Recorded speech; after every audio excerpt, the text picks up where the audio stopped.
विहान श्रीवास्तव चेंबूरच्या 11व्या गल्लीमध्ये हा मुलगा राहत होता. शाळेतनं आपल्या स्कूल बसमधनं सहकारी मुलांसोबत हसत गात आनंदात परत होता आणि एक झाड कोसळलं.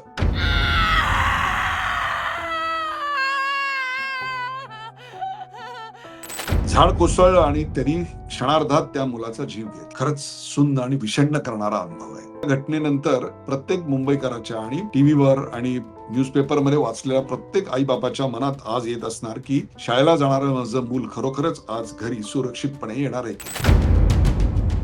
पेड़ गिरना, बिजली गिरना, ये आदमी के हाथ में नहीं है. अब ये पेड़ गिरने वाला ये थोड़ी ना पता रहता है, लेकिन तो भी गल्ली क्रमांक 11 चेंबूर इथे झाड पडून ज्या विहान श्रीवास्तवचा मृत्यू झाला त्या झाडाबद्दल महानगरपालिकेच्या, खासगी नाही, महानगरपालिकेच्या उद्यान खात्याने महानगरपालिकेच्या रस्ता दुरुस्ती खात्याकडे ज्या पद्धतीनं तुमचा कंत्राटदार काम करतोय त्याबद्दल तीव्र नाराजी व्यक्त केली होती.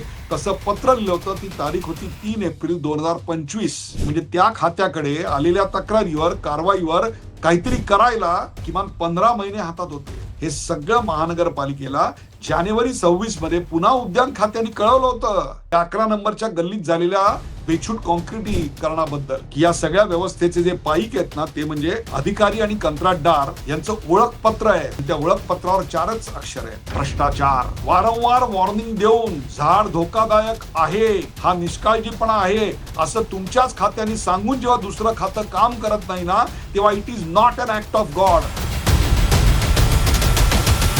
प्रेक्षको नमस्कार. द उदय निवडकर शो मध्ये आपल्या सगळ्यांचं स्वागत. माझ्या स्वरावरून तुम्हाला कळलं असेल की आजचा हा कार्यक्रम मी अत्यंत व्यथित आणि दुःखित अंतःकरणानं आपल्या समोर घेऊन येतोय. एक असा मृत्यू घडलाय की ज्या कोवळ्या 11 वर्षाच्या मुलाला मी कधी पाहिलंही नव्हतं. त्याचं नाव विहान श्रीवास्तव. चेंबूरच्या 11व्या गल्लीमध्ये हा मुलगा राहत होता. शाळेतनं आपल्या स्कूल बसमधनं सहकारी मुलांसोबत हसत गात आनंदात परत होता आणि एक झाड कोसळलं. झाड कोसळलं आणि त्यांनी क्षणार्धात त्या मुलाचा जीव घेतला. बरोबरची आणखीन 3-4 मुलं जबर जखमी झाली आणि ती आता हॉस्पिटलमध्ये मृत्यूशी झुंज देत आहेत. ही घटनाच सुन्न करणारी आहे. मी जरी त्याच्या आई वडिलांना ओळखत नसलो, त्या मुलाला पाहिलं नसलं तरी देखील रात्री झोप आली नाही आणि मी न पाहिलेली चेंबूरची 11 नंबरची गल्ली रात्रभर माझ्या डोळ्यासमोर येत राहिली. मला खात्री आहे की 2 दिवसापूर्वी या घडलेल्या घटनेनंतर प्रत्येक मुंबईकराच्या आणि ही घटना टीव्हीवर आणि न्यूजपेपरमध्ये वाचलेल्या प्रत्येक आई बापाच्या मनात आज येत असणार की शाळेला जाणारं माझं मूल खरोखरच आज घरी सुरक्षितपणे येणार आहे की नाही. एकीकडे रस्ता क्रॉस करण्याची भीती, बेफामपणे वाहन चालवणाऱ्यांची भीती, तर दुसरीकडे हे असं अनाकलनीयरित्या झाडाचं पडणं आणि त्या झाडाखाली आपलं पोटचं पोर तळहाताच्या फोडासारखं वाढवलेलं, हे असं चिरडून मरणं, ही वेदना त्या आई वडिलांच्या पोटची काय असेल ना ती शब्दात व्यक्त करणं कठीण आहे. मृत्यूचं कारण काय आहे? तर मृत्यूचं कारण स्कूल बसवर झाड कोसळलं. खरंच सुंद आणि विषण्ण करणारा अनुभव आहे. या जखमा कराची उद्या भरून निघतील. आपणही आपल्या कामाला लागू, पोटाची खळगी भरायची आहेत, EMI आहेत, सगळं आहे. पण ही जी वेदना आहे ना मृत्यूची, ती त्या कुटुंबाची आणि त्याच्या वर्गातल्या मुलांची वेदना आणि भीती कशानेही जाणार आहे. आज त्या 11 नंबरच्या रस्त्यावरून अनेक जण पुन्हा वर्दळीसारखे जात येत असतील, पण आज त्यांच्या जाण्यात उत्साह नसेल आणि एक प्रकारची अनामिक भीती असेल. कित्येकदा आता पाऊस जोराचा पडायला लागला आणि छत्री उघडण्या एवढा वेळ नसला, रेनकोट काढण्या एवढा वेळ नसला की माणसं झाडाखाली उभी राहतात आडोसा म्हणून. आता प्रत्येक वेळी झाडाखाली उभं राहताना त्यांना भीती वाटणार आहे की हे झाड माझ्या मृत्यूचं कारण तर ठरणार नाही ना. आणि हाच तर आजचा विषय आहे. त्या कुटुंबावर आज दुःखाचं आभाळ कोसळलंय. खरंच त्या कल्पनेनं सुद्धा अजूनही अंगावर काटा येतो. आज अशीच शेकडो मुलं शाळेतनं घरी परत येताना त्यांच्या आयांच्या मनात काय धस्स होत असेल याची मला पूर्ण कल्पना आहे. पण हे पहिल्यांदा घडतंय का मुंबईत? अजिबात नाही, अजिबात नाही. जे मला आता आठवतंय ना ते 2023, हो 2023 साली बीएमसीच्या जागेवर म्हणजे रस्त्यांवर झाडं पडण्याची जवळपास 507 प्रसंग घडले. 507. आणि खाजगी जागा जिथे झाडं पडली अशा 180 घटना एका वर्षात घडल्या 23 साली. आता याच्यातनं आम्हाला काही अक्कल येईल, आमची व्यवस्था सुधारेल? अजिबात नाही. 2025 साली हे जे आकडे होते 507 ते वाढले आणि 634 झाले आणि खाजगी जागांमधला 180चा आकडा 221 वर गेला. म्हणजे घडलेल्या दुःखद प्रसंगातून, अपघातातून आम्ही काही शिकलेलो नाही आहोत. किंबहुना आमची बेफिकिरी आणि निष्काळजीपणा हा अधिक वाढत चाललाय. आणि म्हणूनच आज रस्त्यावरून जाताना झाडाखाली उभं राहायला सुद्धा लोकांना प्रचंड भीती वाटते. आणि बीएमसीला विचारायला गेलात ना, तर तुम्हाला छापील उत्तर मिळेल. आयव्हीआर मध्ये येतं ना तसं. पूर्वी एमटीएनएल वर यायचं ना, इस रूट की लाईने सभी व्यस्त है, कृपया थोडी देर के बाद डायल करें. तुम्हाला तसं छापील उत्तर मिळेल. आणि ते म्हणजे अहो, या वर्षी आम्ही 1 लाखाहून अधिक झाडांची छाटणी केलेली होती. मग छाटणी केलेली होती, मग हे झाड पडू शकतं हे तुमच्या तेव्हा लक्षात नव्हतं आलं? हा कार्यक्रम रेकॉर्ड करण्याआधी ठाणे महानगरपालिकेत मी चौकशी केली आणि तेव्हा माझ्या असं लक्षात आलं की मागच्या 36 तासात ठाण्यात, हो हो, फक्त ठाणे महानगरपालिकेच्या हद्दीत तब्बल 30 झाडं आणि 25 ठिकाणी झाडांच्या फांद्या पडल्या.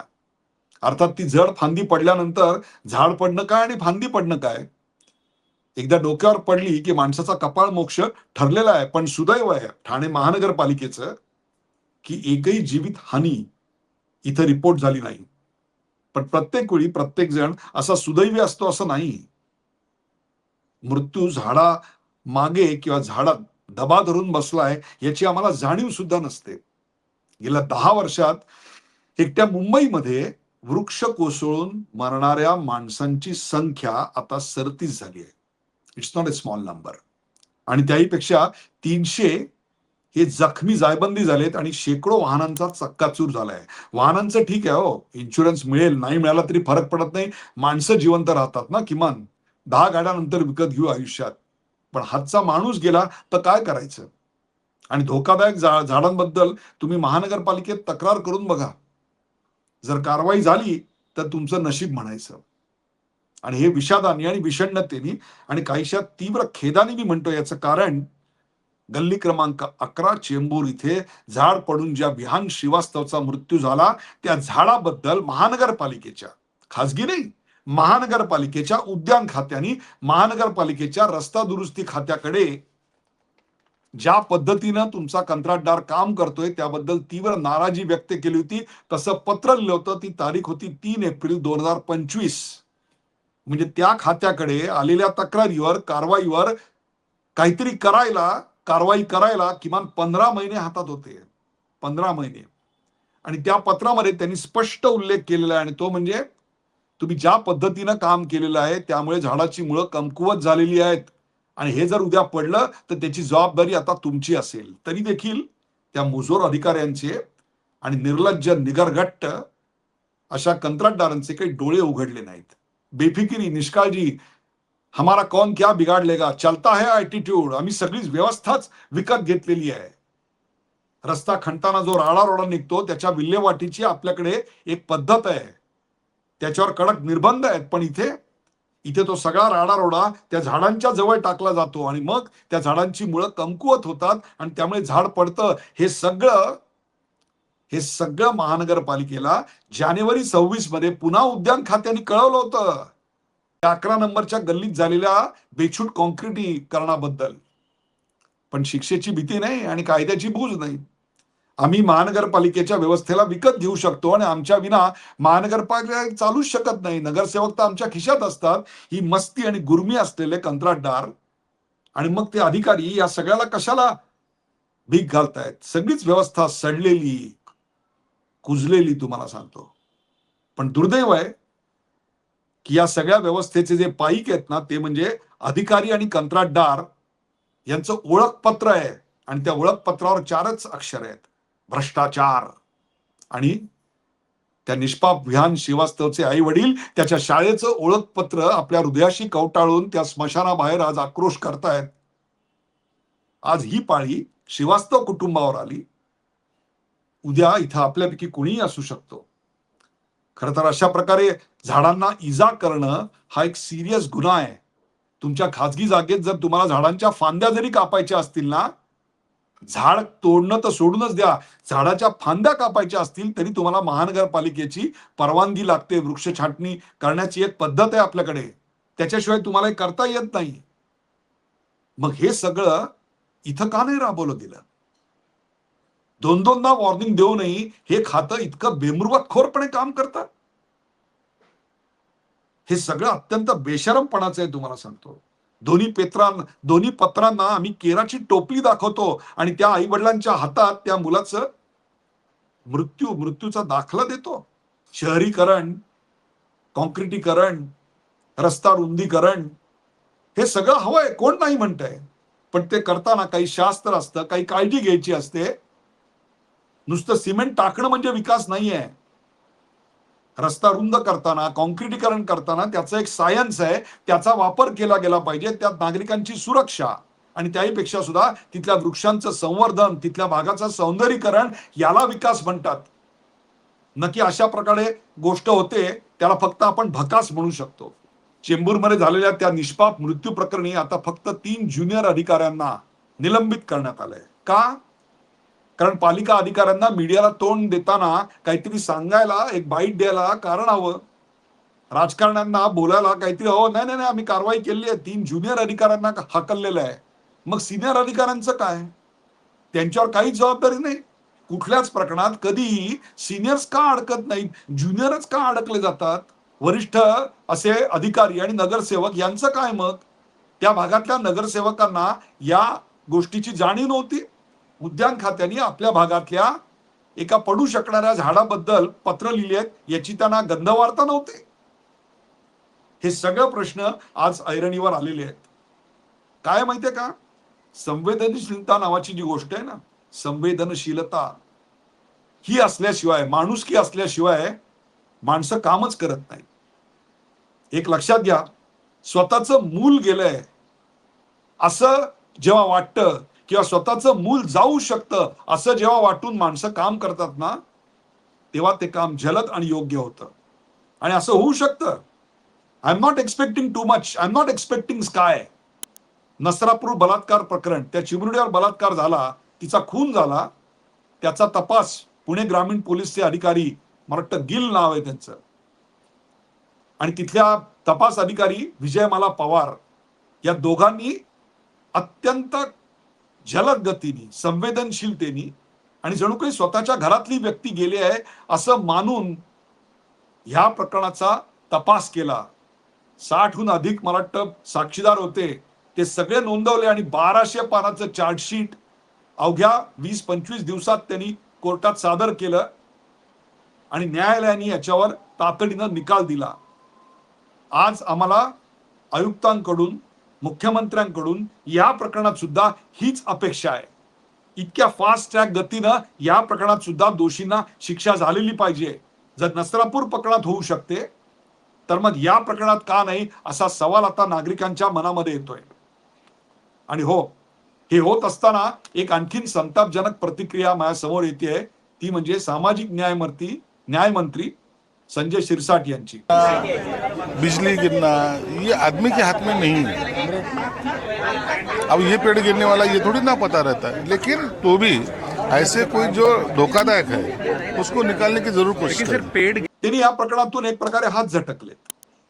त्यांनी झाड पडणे, वीज कोसळणे हे काही माणसाच्या हातात आहे का? दिस आर ऍक्ट ऑफ गॉड, अशा प्रकारची एक भूमिका घेतली आहे. अर्थात नंतर त्यांनी सारवासारव केलं, स्पष्टीकरण दिलं, माध्यमांनी माझं बोलणं फिरवलं, पण हे नेहमीच असतं.